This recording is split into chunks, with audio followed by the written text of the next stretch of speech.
Des bases militaires, des espions, une ligne de séparation, des chats et des loyers impayés. Un aéroport vide, de l'alcool et Aphrodite. Bienvenue dans les SBA, chez les Britanniques et à Chypre. Oui, les deux. Ici, c'est vraiment la géozarbie.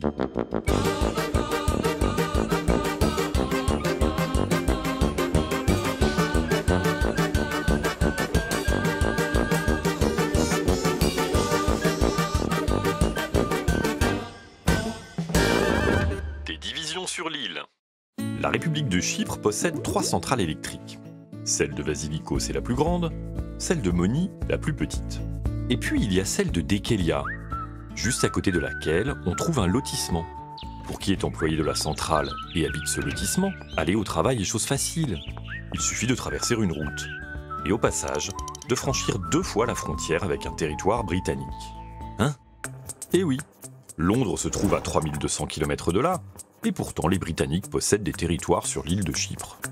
Ces territoires, appelés SBA, ou Sovereign Base Areas, zone des bases souveraines en français, une à l'est et une à l'ouest, font 254 km² en tout, soit la surface d'une ville comme Marseille ou Francfort.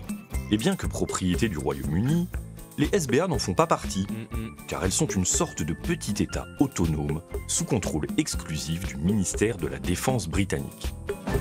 La vocation des SBA est donc militaire. On y trouve 2 garnisons, une base aérienne et quelques milliers de soldats. Mais on y trouve aussi des villages, des terres agricoles, 4000 civils britanniques et 7000 civils chypriotes.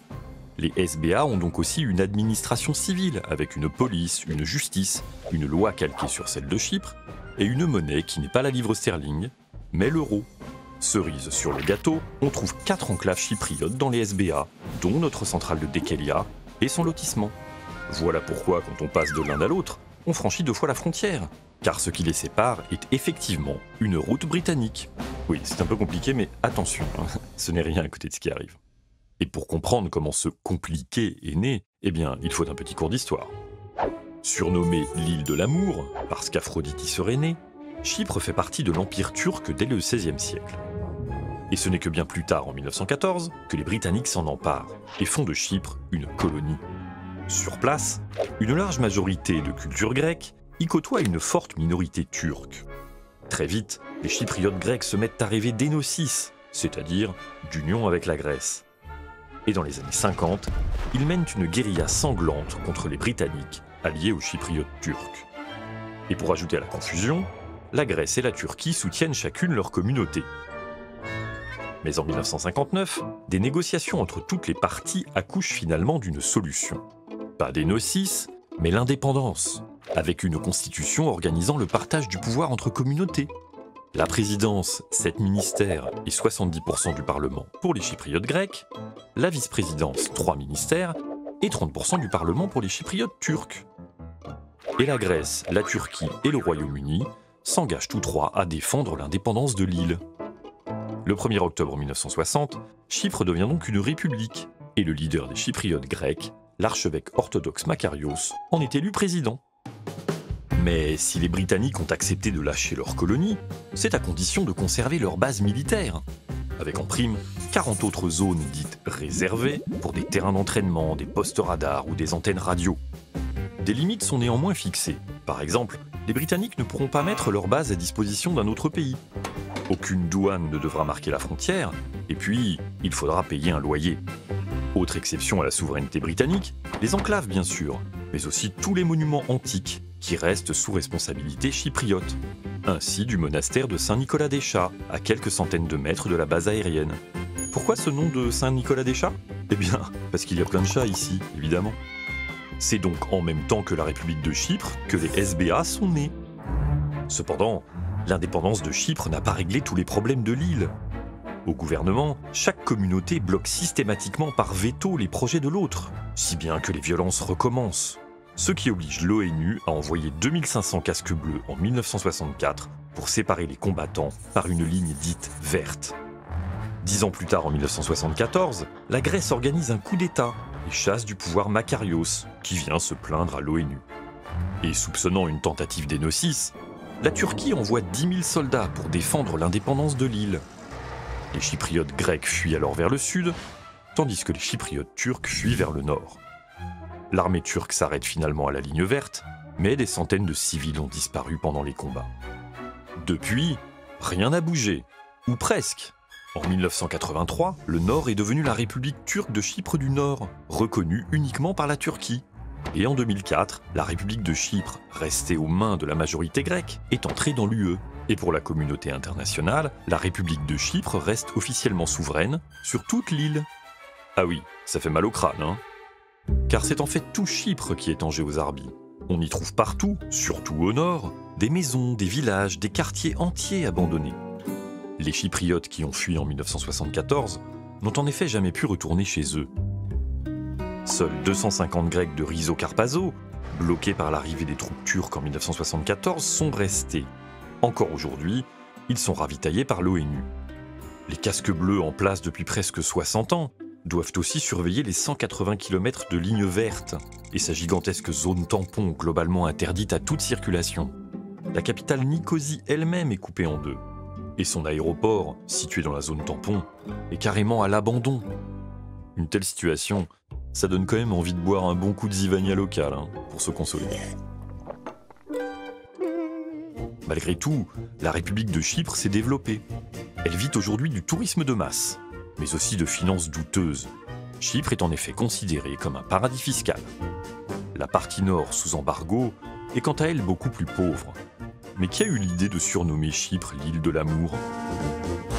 Et au fait, pendant tout ce temps, que s'est-il passé dans les SBA? Eh bien, on a espionné. Les SBA et les zones réservées abritent en effet tout un tas de systèmes d'écoute et de radars dirigés vers le Moyen-Orient ou la Russie. On pense d'ailleurs que certaines de ces installations font partie du gigantesque réseau Échelon qui écoute les communications de la planète pour le compte, entre autres, de la NSA américaine. Et puis, nombre de missions vers la Libye, l'Irak ou la Syrie sont aussi parties d'ici. Pour autant, les Britanniques ne vivent pas coupés de la réalité de Chypre.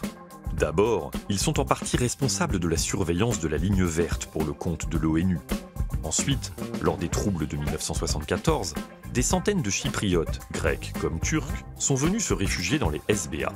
Certains Grecs sont même restés et ont fondé le village de Tazaki, Ashnas. Et puis enfin, comme il y a 7000 Chypriotes qui résident dans les SBA, et que tous les Chypriotes ont théoriquement le droit d'y circuler librement, les liens entre les SBA et Chypre sont bien réels. Ce qui explique pourquoi l'euro y est utilisé à la place de la livre sterling, aux grandes dames des Britanniques. Consolation, sur l'île de Chypre, on trouve plein de commerces au nom bien anglais. Et des pubs, de quoi rappeler le Royaume-Uni. Oui, mais avec 340 jours de soleil par an. C'est mieux. Mais aujourd'hui, la présence des SBA est contestée. Car chaque fois que les Britanniques s'engagent dans une guerre, Chypre craint d'être prise pour cible. Et puis, les Britanniques n'ont pas tenu leurs engagements.